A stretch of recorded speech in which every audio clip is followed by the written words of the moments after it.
Hey everyone, I am Mahi and welcome my YouTube channel. তো আজকের টপিকটি হচ্ছে WBHRB এর ইন্টারভিউ নিয়ে।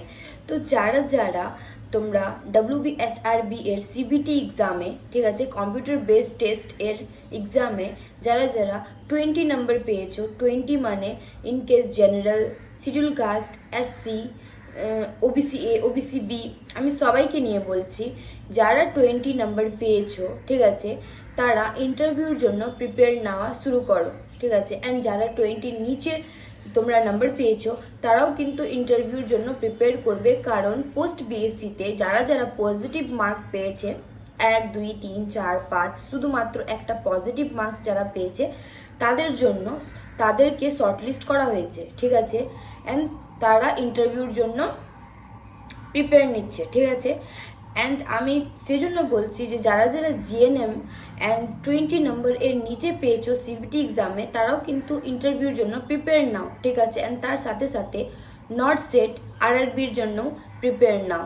তো আমার সঙ্গে তোমরা ইন্টারভিউতে প্রিপেয়ার করতে পারো, আমি আপনাদেরকে সব স্ট্র্যাটেজি ভালো করে বলে দেবো।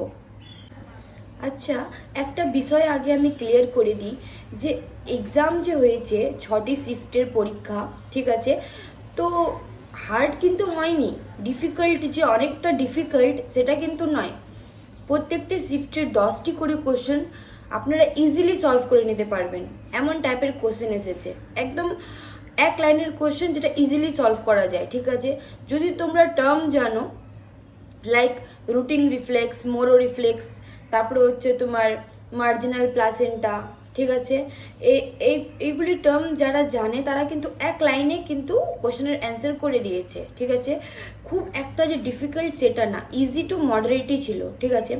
প্রত্যেক কম্পিটিটিভ এক্সামে 10টি কোশ্চেন ইজি আসে, ঠিক আছে, তার মধ্যে 30টি কোশ্চেন মডারেট বা সিচুয়েশন ওয়াইজ চলে আসলো। পরের 10টি কোশ্চেন যে হয় একটু হার্ড থাকে, ঠিক আছে। কিন্তু এই ক্ষেত্রে আমাদের ক্ষেত্রে কি হয়েছে, তার পরের 10টি কোশ্চেন একদম আউট অফ সিলেবাস হয়ে গেছে। এই জন্য সবাই বলছে যে পরীক্ষা হার্ড এসেছে, পরীক্ষা হার্ড এসেছে। না, এই যে 10টি কোশ্চেন যেটা ডিফিকাল্ট সেখানেই কিন্তু কাট অফটা নির্ধারিত হয়, ঠিক আছে।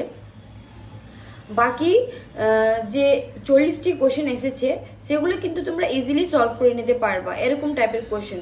তার মধ্যে 10টি কোশ্চেন তো হাসতে হাসতে সলভ হয়ে যাবে, তারপরের যে 30টি কোশ্চেন একটু মাথা অ্যান্ড ব্রেন লাগালে নিজেই সলভ হয়ে যায়। তারপরে লাস্টের যে 10টি কোশ্চেন এসেছিল সেগুলি কিন্তু ডিফিকাল্ট আসে প্রত্যেক কম্পিটিটিভ এক্সামে, কিন্তু আমাদের ক্ষেত্রে আউট অফ সিলেবাস হয়ে গেছে, ঠিক আছে। এটা কিন্তু হওয়া উচিত ছিল না।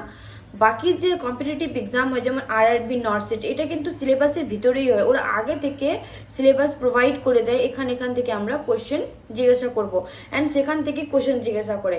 কিন্তু স্টেট গভর্নমেন্টের ক্ষেত্রে ব্যাপারটাই সম্পূর্ণ আলাদা হয়ে গেছে।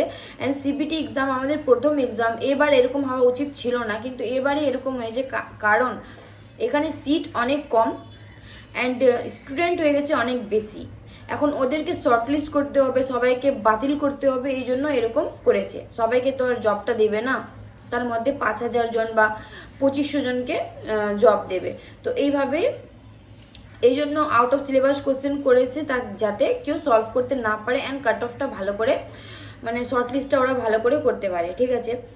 এখন আমি বলছি যে ওরা মানে এটা ভুলে গেছে যে আমরা একটা জিএনএম স্টুডেন্ট, ঠিক আছে। জিএনএম স্টুডেন্ট যে আমরা পরীক্ষার জন্য ডিপ্লোমা করিনি, আমরা ডাইরেক্ট জবের জন্য ডিপ্লোমা কোর্স করেছি, ঠিক আছে।